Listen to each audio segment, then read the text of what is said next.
when you're in China, I know a lot of people that are wondering about medicinal mushrooms, and that's what we're going to talk about a little bit today.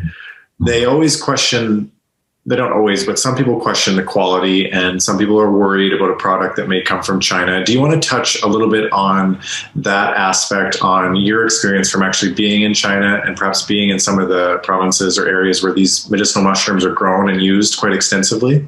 Yeah, actually, it really stems back to my first qigong martial arts trip. Like I had been studying again martial arts since my teens, and then when I came back into it in my 20s, a lot of people were saying like, China's very closed down. There's no more kung fu masters there. There's no good martial arts, all of that. And somebody says that to me, no matter what it is, I'm like, well, I'm going to have to go experience that for myself.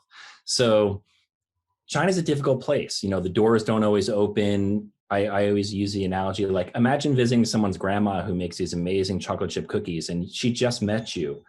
She might give you the recipe, but she might not, right? China is very much that kind of thing. Like, are you just another guy from America who's going to visit us once and take our secrets back to America and make $1 billion? Or are you really into this and you want to come back again and again? So I went to China the first time, 2006, and I found like really amazing, like great Taoist monks, who were willing to talk about meditation and Neigong.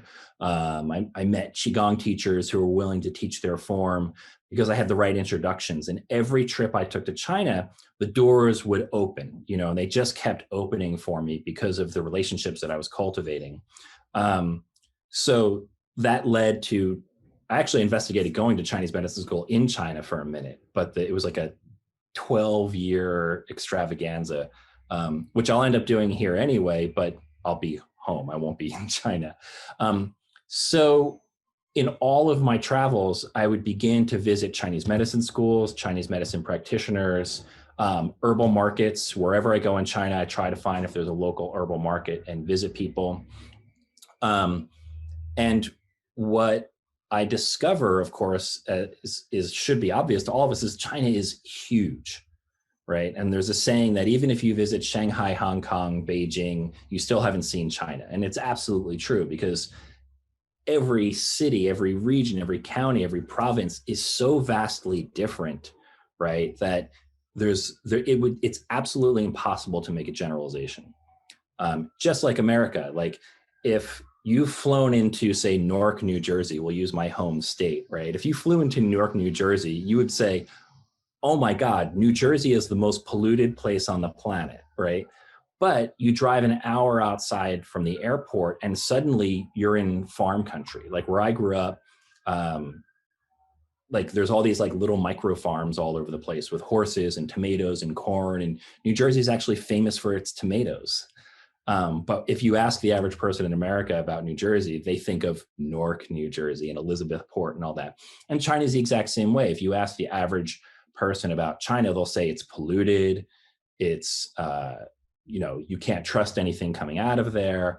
And when you visit China and you get on a bus, which is one of the best ways, or now the bullet trains to see the country, you realize how vast it is. And when you get into these growing regions, especially, right, many of them are highly protected.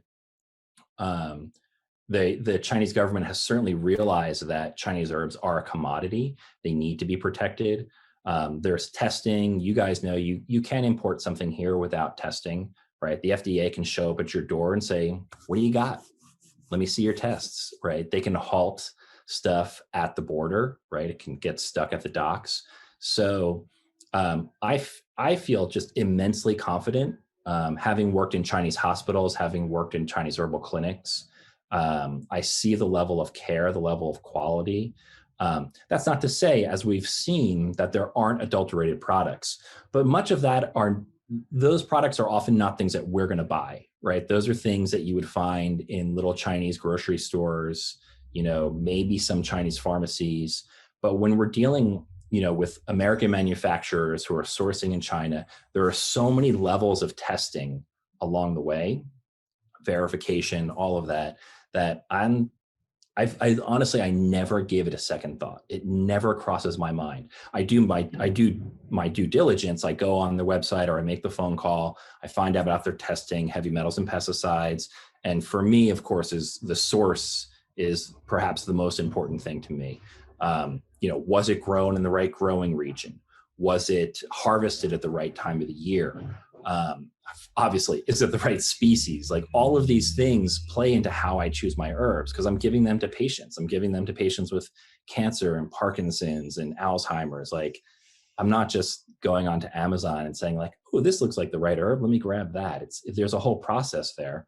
Honestly, like not to go into the commercial mode, but that's why I choose real mushrooms. Like, that's one of the reasons, like there's so many companies that are importing, but when a company gives me all the information, right, and can show me the testing, like that's who I'm going to use every time.